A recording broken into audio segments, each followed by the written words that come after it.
Welcome everybody to AER Live. This is a series of online interactive workshops from Applied Ecology Resources, or AER. I'm Helen Murphy and I'm a member of AER's advisory board and a researcher at CSIRO in Australia. And I'd like to thank you for joining us today for the final workshop of AER Live's spring series. And that, of course, is the Northern Hemisphere spring. And if you're in the Southern Hemisphere, you have to reverse your seasons. More information about some of the things we have planned for AER Live's return in autumn will be provided at the end of today's workshop, so do stick around for that. Last week, the British Ecological Society launched its landmark report on nature-based solutions for climate change in the UK. You can download this report, read the full report, as well as the executive summary on the BES website, and you can watch the launch event with the lead authors on the BES YouTube channel. And the full report will also soon be archived and made available on AER. And you can find out more by visiting the link on the slide or search nature-based solutions on the BES website. We'd like to thank our sponsor tonight, which is Wildlife Acoustics, for this month's AER Live. The relaxing nature soundscape you heard before the start of the workshop was recorded by today's sponsor, who create the world's leading bioacoustics research tools. And more details of their services, including free training courses, will also be provided in a slide at the end of the workshop. I'll shortly hand over to Dr. Tatsuya Amano, who is giving today's talk. Before I do that, just a few housekeeping rules. So the workshop will be recorded and posted online. So please keep your camera and your audio off at all times. There'll be a few interactive elements to the workshop, so please take part by visiting slido.com on any device and entering the code 750231. We'll also be using Slido to collate questions for the speaker, so do send in any questions while you're watching the workshop, and we'll ask them during the Q&A at the end. So without waiting any longer, let me introduce today's speaker, Dr. Tatsuya Amano, for his talk, Why Language Matters in Conservation and What You Can Do. So over to you, Tatsuya. Great, thanks very much, Helen. So shall I start sharing my screen? Thanks very much, Helen, for the introduction. And I hope you can see it. Yeah, great, yeah, sorry. And also Ming and Erica for this great organization for this workshop. So it is my great pleasure to be able to organize this workshop today. And thanks very much for joining us. So the topic of today's workshop is languages and conservation, which a Translate project shown here has been working on for a good number of years now. So first of all, you might wonder why languages? So to answer this question, let me first start with a poll. How many languages do you think there are in the world? So let me switch to the poll. Which one? Yep, great. So you're already voting. So the options are 70, 700, 7,000, and 70,000.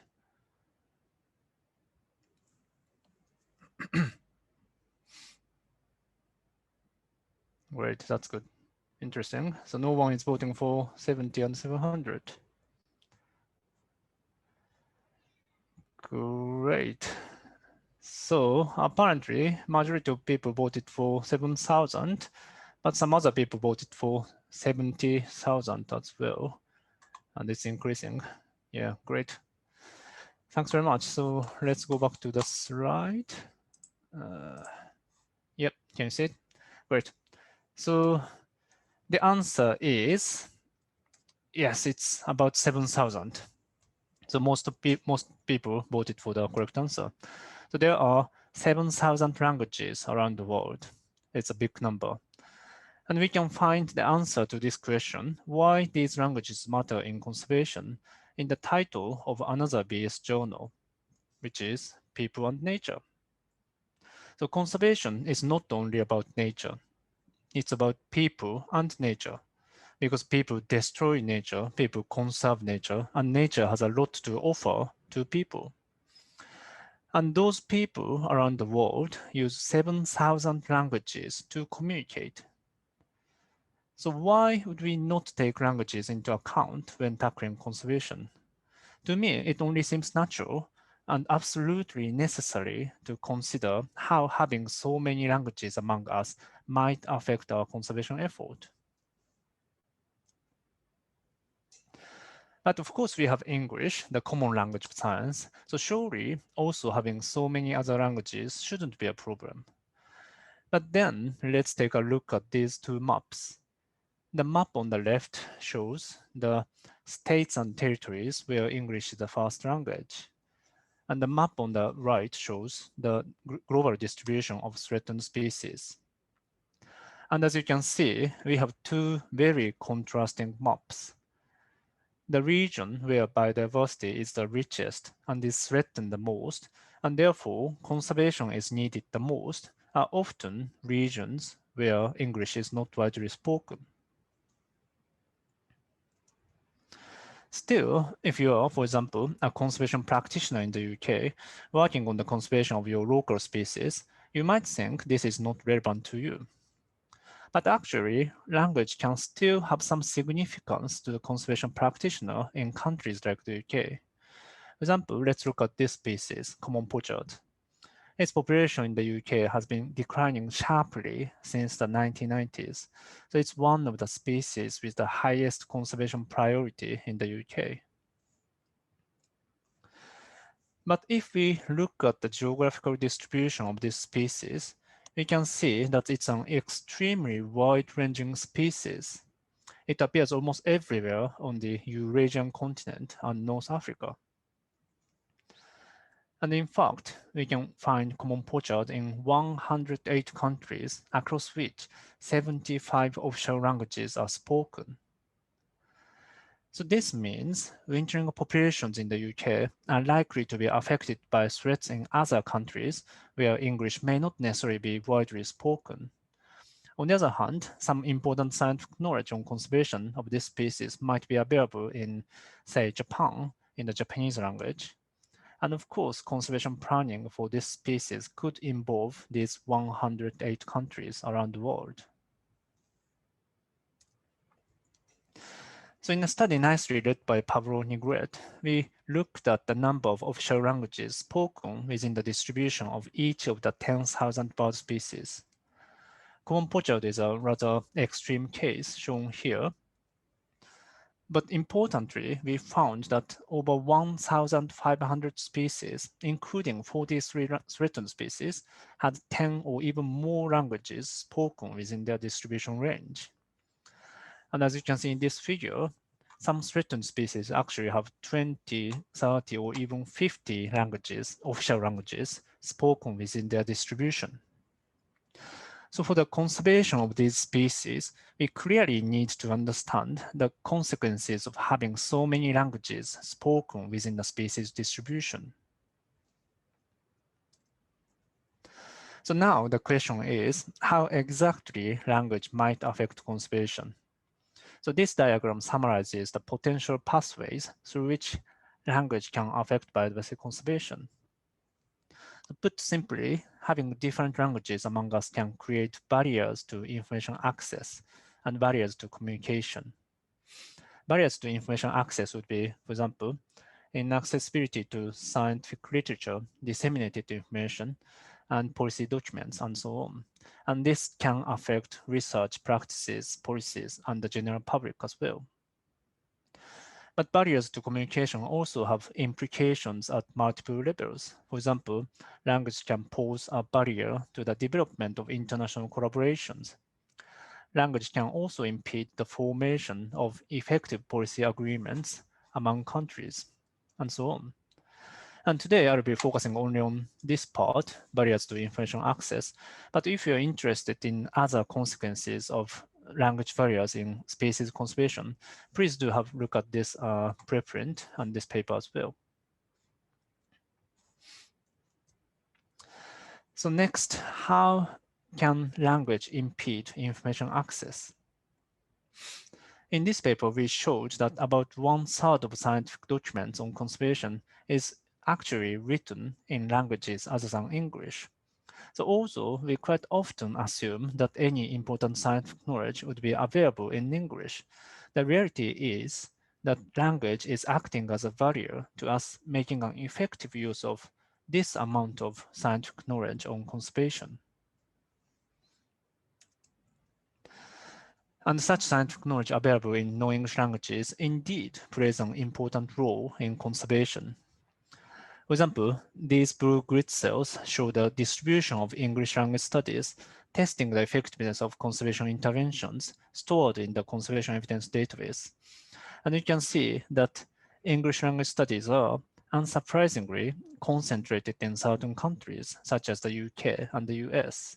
And there is a huge gap in the availability of scientific evidence for conservation in other parts of the world, including the most biodiverse regions, such as Latin America, Africa, and most parts of Asia. Now, when we searched non-English language studies testing the effectiveness of conservation interventions using the same selection criteria, we found a number of relevant non-English language studies, but especially in those regions with little information based on English language studies.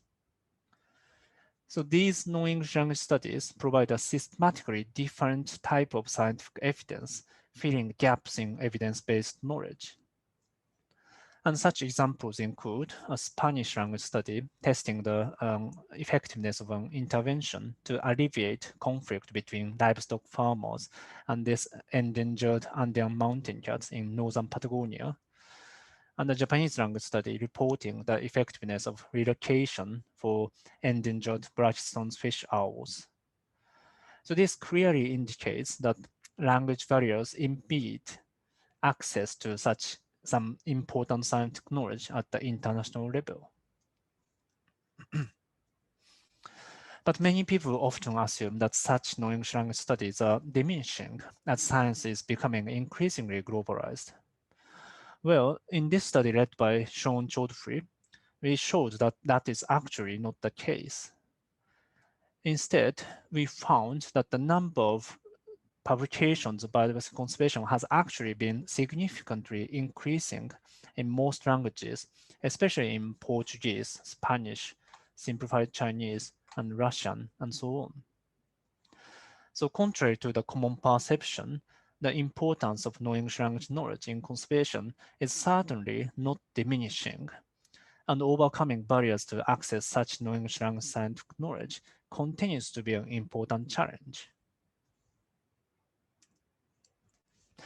So next, I said that 1/3 of conservation literature are written in languages other than English, but that also means the remaining 2/3 are in English. And this also creates a problem in conservation in the form of barriers to the use of English language information. So did you know that there are at least 230 barriers to the use of scientific evidence in environmental decision making? So these are just some examples of these barriers. In other words, decision makers have 230 reasons for not using evidence in their decisions. And if this is the case, in countries where English is not widely spoken, providing necessary evidence only in English would just give decision makers yet another excuse to turn away from scientific evidence. And this is a language barrier to the use of English-based English language scientific evidence. As I said earlier, English is not necessarily widely spoken in regions where conservation is needed the most. But today, even in these regions, scientific knowledge on biodiversity and its conservation is quite often published and disseminated only in English, even in these regions. And this is actually not ideal because users of scientific knowledge in these regions, such as practitioners, decision makers, and the general public, often prefer knowledge that is available in their first language. And in fact, we are starting to see more evidence reporting this type of language barriers in conservation.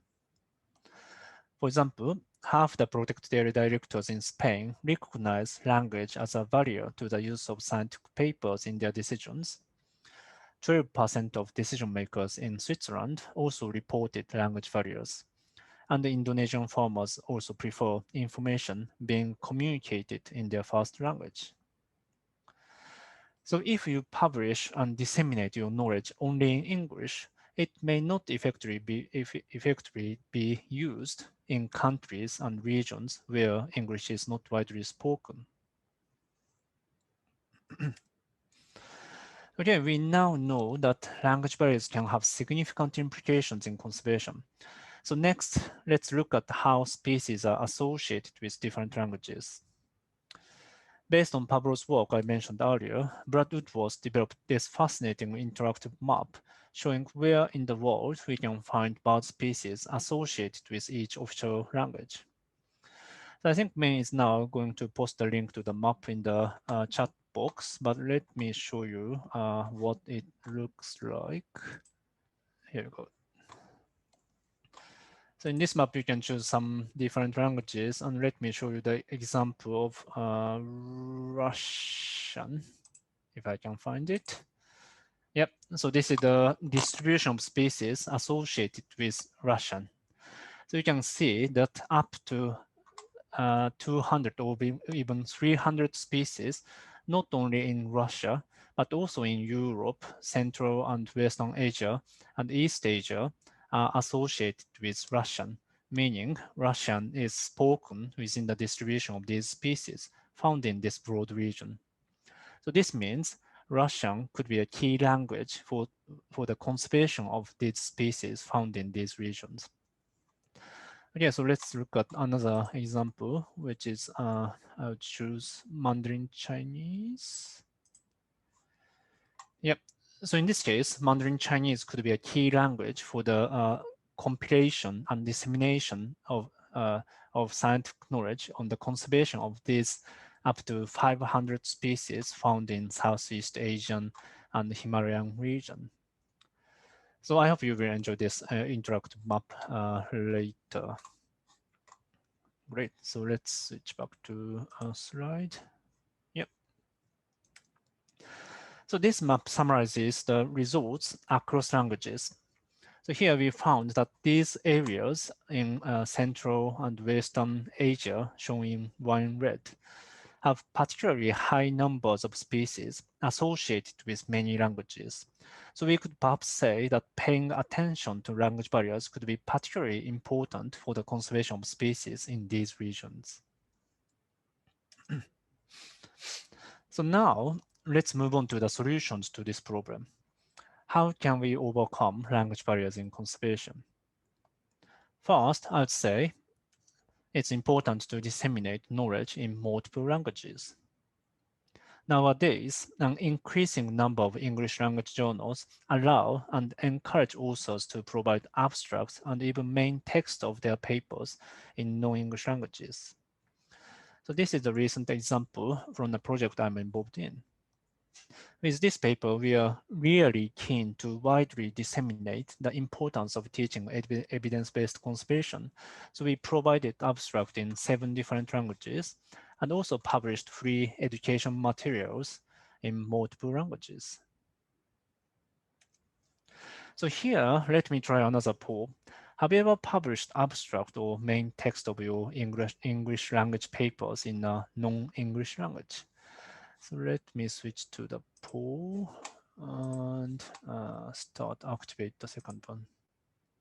Yep, have you ever published abstracts or main text of your English language papers in a non-English language? I hope you can vote it. Yeah, great.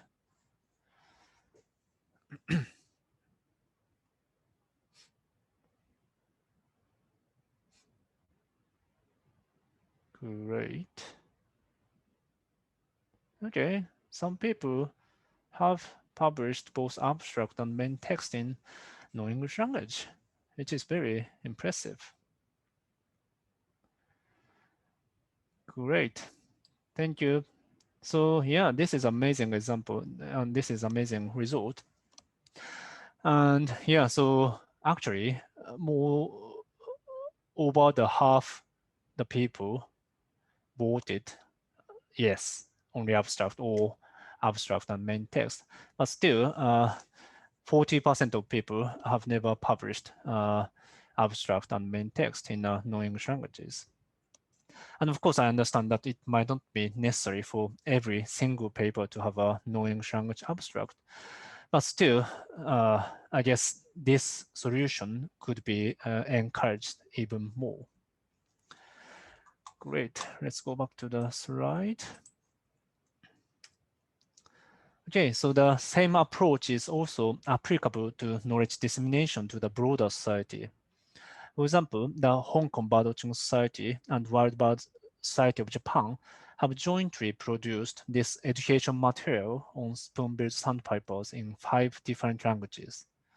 So this obviously requires much more effort than just producing it only in English. But here, the motivation was that it's absolutely essential for the material to be actually used by local educators across those countries. Okay, so next, make sure to use knowledge sourced from multiple languages. Of course, this depends on the focus of your activities, but if you are working on issues that occur across multiple countries, never assume that all relevant information is available in English. Even on the Web of Science, you can choose to use these language-specific databases, although these are not selected in the default option and also may depend on institutional subscription. You can also use Google Scholar, which covers pretty much any language, and local literature search database, search systems that are specific to each local languages. And we are hoping to publish the list of these local literature search systems in this paper soon. And at our Translate project, we have already produced a list of over 1,000 peer-reviewed non-English language studies testing the effectiveness of conservation interventions, which is now available in this preprint.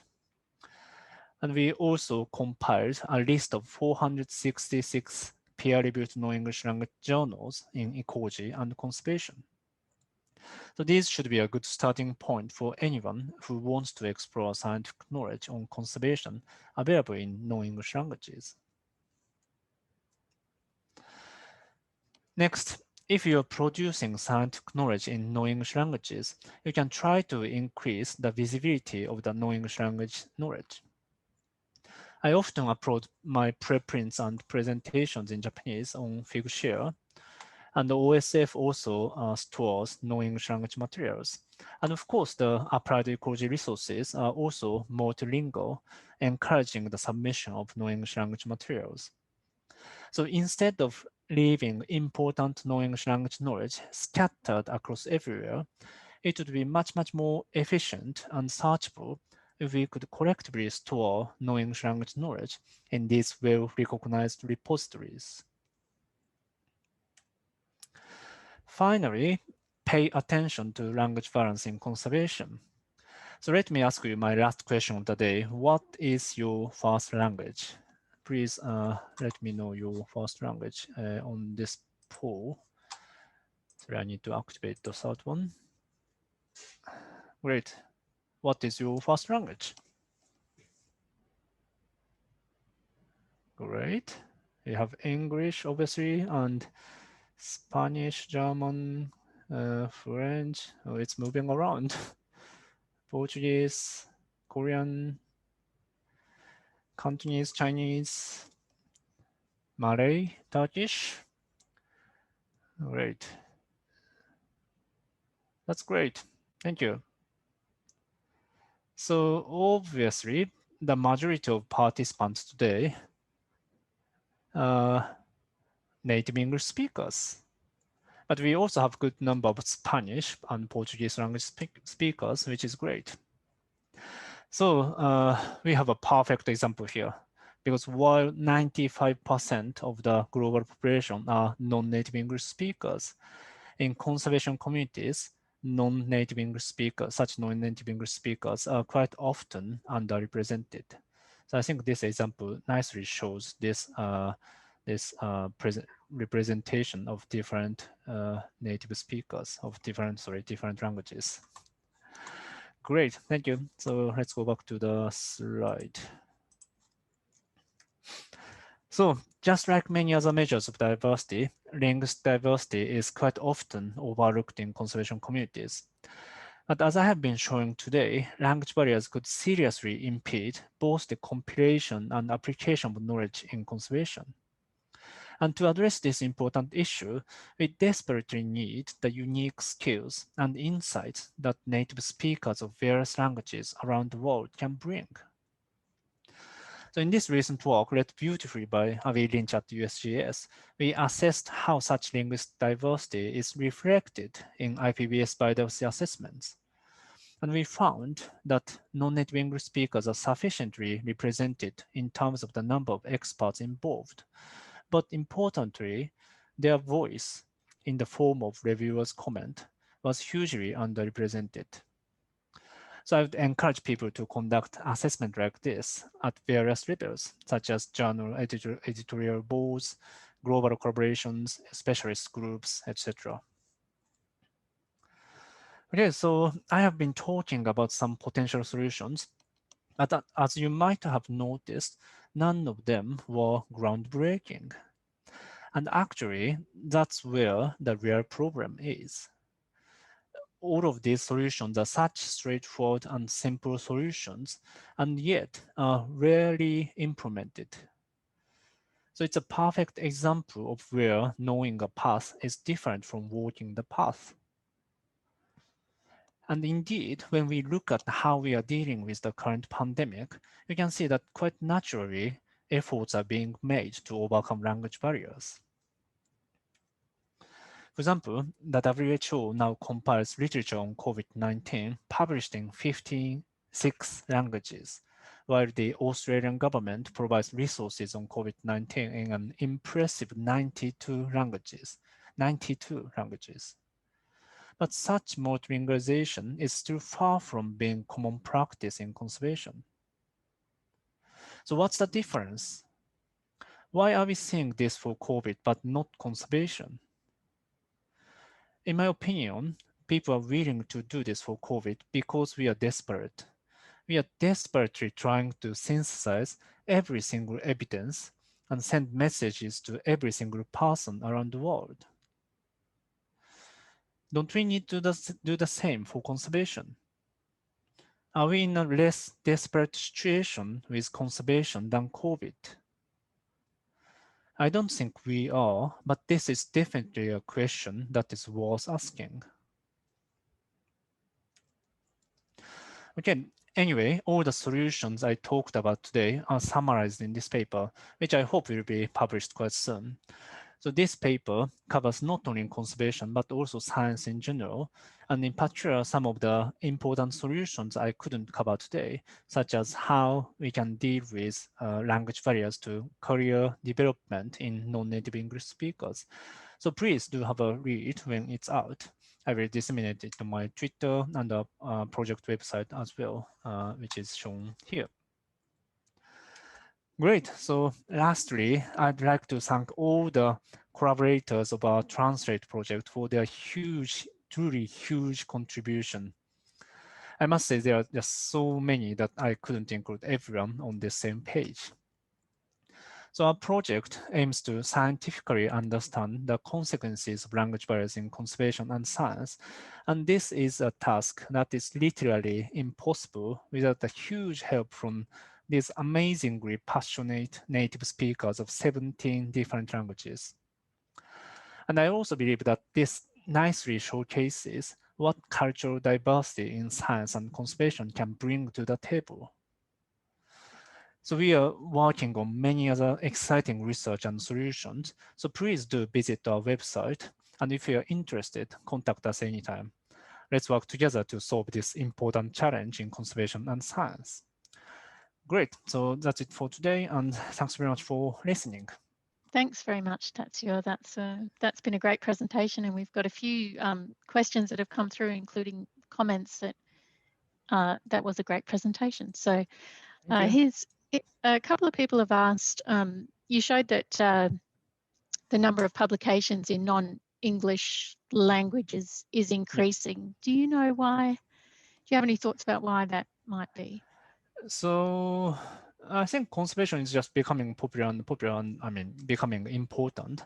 So people are essentially publishing more and more papers in different languages, and people tend to assume people are now publishing those papers only in English, but the reality is people are just publishing papers in both languages, in their first languages as well as in English. So Yeah. yeah, I think that nicely shows the importance of conservation is increasing. Mm. Yeah. Mm. And I guess following on from that, you did address this to some extent actually with the COVID-19 literature, but do you know how the conservation literature space compares with other sectors in terms of the language barriers? So do you mean that Maybe other like sectors in the ecology space, like that are doing? Is any are there other sectors that are doing better in terms of that language diversity in the okay? literature? Yeah, that's a great point. And so normally, I mean, so healthcare, so medical sciences are really committed to address language biases because they are really serious in terms of doing meta-analysis, systematic reviews. So they have been so many studies investigating what kind of information is published in different languages and how excluding those non-English language studies might affect the conclusions of meta-analysis and systematic reviews. So healthcare studies are probably an exception. But otherwise, I think the importance of non-English language studies are not necessarily recognized sufficiently, I think. Yeah, yeah, Yeah, that makes sense. thank you. A question that I related to as well was how how how do you, how can we actually use research published in another language if we can't understand the language? So we have Google Translate tools, etc., but they're not always very useful. So how do Yeah, we that's true. access? Yeah. So Yeah, obviously machine translation might help at first, but I would say yeah, obviously collaborating with native speakers is quite important. yeah, And yeah, that's why, as I said, having cultural diversity, linguistic diversity in academia is quite important because we need those skills to understand yeah, different languages. And now it is relatively easy to find, native speakers of, say, Spanish, Portuguese, Chinese, those major languages because of the, thanks to the SNS or, international mm, networks, anything. So I think at least we should try to find those native speakers if you're keen to yeah, investigate non-English language studies in your work. yeah. Yeah. And someone else made a point that maybe multilingual AI is a solution for translation of written documents. I don't know if you know if there's been any development in that space and for Yeah, the yeah, scientific literature. that is something I would be really interested in. And yeah, at the moment, obviously machine translation is the only system we can use, but we might be able to, combine machine translation with something else like AI, I don't know, to make the process more sophisticated. And yeah, that is something I'm hoping to explore in the future in our project. Yeah, Yeah. yeah, So yeah, if anyone is familiar with AI or machine translation or those technologies, please let us know. We are keen to collaborate with anyone. okay. I have another question here from a conservation librarian. What would you like to see libraries do to mitigate language barriers? That's interesting. I don't know. I don't know. In terms of hard copies, I'm not sure if libraries can store non-English books or journals sufficiently, but it might be possible to secure access to non-English language journals through libraries?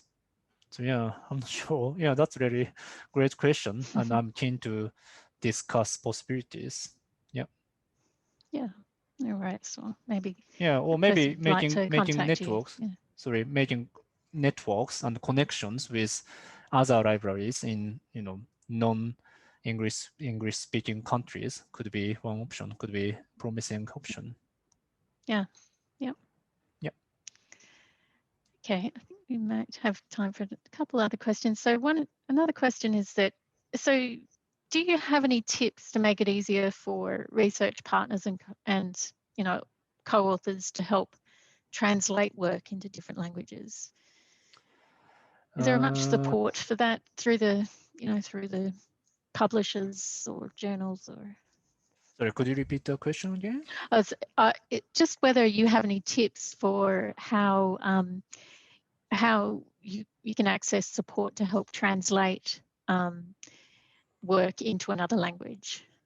So if you wanted to translate an abstract to submit to a journal into another Okay, language. yeah.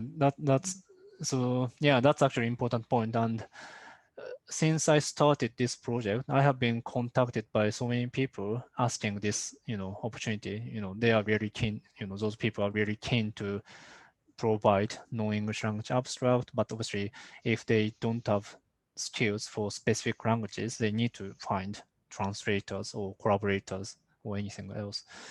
And then, yeah, now there's no system in conservation. But for example, in healthcare, there's a system called Cochrane Task Exchange. So that is essentially a website where you can post any output, any information, if when you're looking for such translators. So, for example, you can post a article saying we are looking for someone who can collaborate with us to translate this language's abstract, this language's article into English, or we are looking for collaborators to understand German language papers, etc.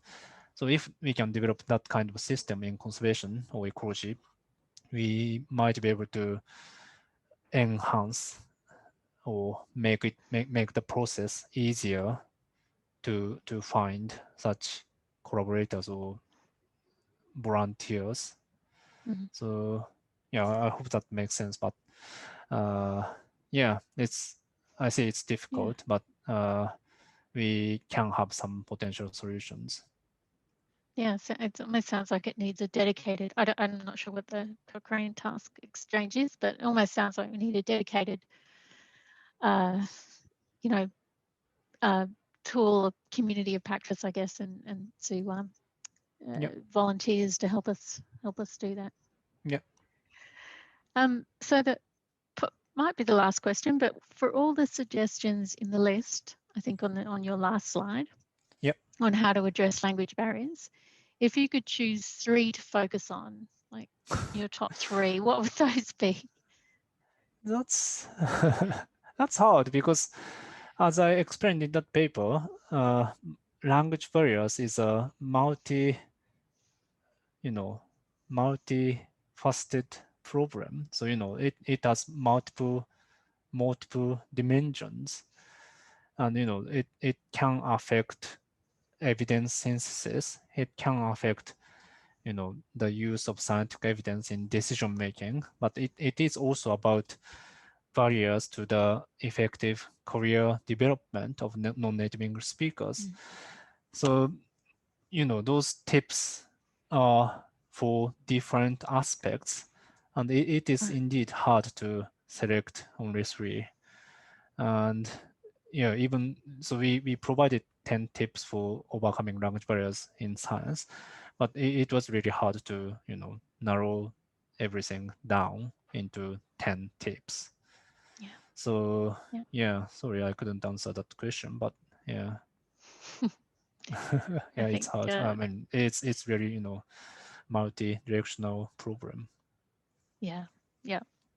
Well, we'll really look forward to reading that in more detail as it becomes available. Yeah. Thank you. that does bring us this workshop to a close, and thanks very much to Tatsuya and to everyone who joined our talk today. Today also marks the end of the spring workshop series. So we take a short break over the summer and are back in the autumn with more brilliant workshops on themes such as recognising diverse contributions in conservation and using data visualizations to communicate research. So if you have any ideas for future workshop themes, do get in touch. But in the meantime, you can catch up on all the previous AER Live on our YouTube channel and stay up to date on the latest developments in AER by following us on social media or signing up to our newsletter. Just leaving you with details of the sponsor, and as well as creating cutting-edge recorders and software for monitoring and analysing environmental sounds. Wildlife Acoustics offer a range of free online training courses, video tutorials and more. So you can visit their website at the link there. And thanks again to everyone for joining us today and for all our previous workshops, and we hope to see you again in the autumn. Good night.